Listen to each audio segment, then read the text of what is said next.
Hello everyone, welcome to my channel. I'm going to read only for you all guys almost all the chapters of 9th ICSE. So let's begin. Today I'm going to read chapter Old Man at the Bridge by Ernest Hemingway. In the end, I'll even say a short para and a summary of this chapter. Let's start reading. An old man with steel rimmed spectacles and very dusty clothes sat by the side of the road. There was a pontoon bridge across the river, and carts, trucks, and men, women, and children were crossing it. The mule drawn carts staggered up the steep bank from the bridge, with soldiers helping push against the spokes of the wheels. The trucks ground up and away, heading out of it all, and the peasants plodded along in the ankle deep dust. But the old man sat there without moving. He was too tired to go any further. It was my business to cross the bridge, explore the bridgehead beyond, and found out to what point the enemy had advanced. I did this and returned over the bridge. There, there were not so many carts now and very few people on foot, but the old man was still there. "Where do you come from?" I asked him. "From San Carlos," he said and smiled. That was his native town, and so it gave him pleasure to mention it, and he smiled. "I was taking care of animals," he explained. "Oh," I said, not quite understanding. "Yes," he said. "I stayed, you see, taking care of animals. I was the last one to leave the town of San Carlos. Did not look like a shepherd nor a herdsman. And I looked at his black dusty clothes and his grey dusty face and his steel-rimmed spectacles and said, 'What animals were they?' 'Various animals,' he said and shook his head. 'I had to leave them. I was watching the bridge and the African-looking country of the Ebro Delta and wondering how long now it would be before we would see the enemy, and listening all the while for the first noises that would signal that ever mysterious event called contact, and the old man still sat there." "What animals were they?" I asked. "There were 3 animals altogether," he explained. "There were 2 goats and a cat, and then there were 4 pair of pigeons." "And you had to leave them?" I asked. "Yes, because of the artillery. The captain told me to go because of the artillery." "And you have no family?" I asked, watching the far end of the bridge where a few last carts were hurrying down the slope of the bank. "No," he said, "only the animals," I stated. "The cat, of course, will be all right. A cat can look out for itself, but I cannot think what will become of all the others." "What politics have you?" I asked. "I am without politics," he said. "I am 76 years old. I have come 12 kilometers now, and I think now I can go no further." "This is not good place to stop," I said. "If you can make it, there are trucks up the road where it forks for Tortosa."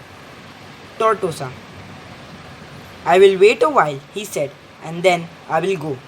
"Where do the trucks go?" "Towards Barcelona," I told him.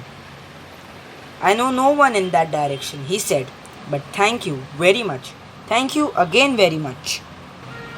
He looked at me very blankly and tiredly, then said, having to share his worry with someone, "The cat will be all right, I am sure. There is no need to be unquiet about the cat. But the others? Now what do you think about the others? Why, they'll probably come through it all right." "You think so?" "Why not?" I said, watching the far bank where now there were no carts. "But what will they do under the artillery when I was told to leave because of artillery?" "Did you leave the dove cage unlocked?" I asked. "Yes." "Then they'll fly." "Yes, certainly they'll fly, but the others?" "It's better not to think about the others," he said. "If you are rested, I would go," I urged. "Get up and try to walk now." "Thank you," he said, and got to his feet, swayed from side to side, and then sat down backwards in the dust. "I was taking care of animals," he said dully. "But no longer to me. I was only taking care of animals." There was nothing to do about him. It was Easter Sunday and fascists were advancing towards the Ebro. It was a grey overcast day with low ceiling, so their planes were not up. That and the fact that cats know how to look after themselves was all the good luck that old man would ever have. Now the chapter is over. Now I am going to read the summary, which means the story in detail. Let's start this. The story begins with a chance encounter between a young soldier and an old man with silver rimmed spectacles sitting by the side of the road at a pontoon bridge. The young soldier was on a mission to cross the bridge and found out how far the enemy had advanced. When the soldier crossed the bridge towards the enemy, he found an old man at the bridge, and when he came back, the old man was still there. That aroused his curiosity. The old man told him that he was 76 years old and he was forced to leave his hometown of San Carlos because of artillery fire from the enemy. He further told the narrator that he had already walked 12 kilometers and was too tired to move any further. The old man said that he was the last person to leave the town as he was anxious for the safety of the animals he was taking care of. The old man said that he was looking after three sets of animals, that is, two goats, a cat, and four pair of pigeons. He said that he had no family. The old man, unconcerned about the threat to his own life, expressed his concern for the safety of the animals. He admitted that there was no need to worry about the cat as cats can look after themselves. And since he had left the dove cage unlocked, the pigeons too would fly to safety. But he lamented the fate of the two goats, who had nowhere to go and nobody to look after them. The narrator, more concerned for the old man's safety than that of his animal, inquired about the old man's politics. The old man replied he had none. The narrator then advised the old man to cross the bridge and catch a truck towards Barcelona. But the man replied that he did not know anyone there.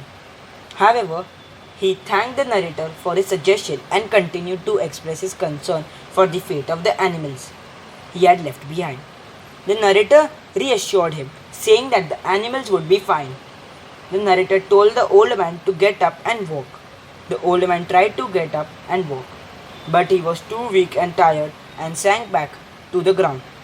The narrator thought that the old man's only luck was that cats could look after themselves and the day was overcast, so the fascists, which means the enemy, who were advancing towards the bridge would not be able to launch their planes.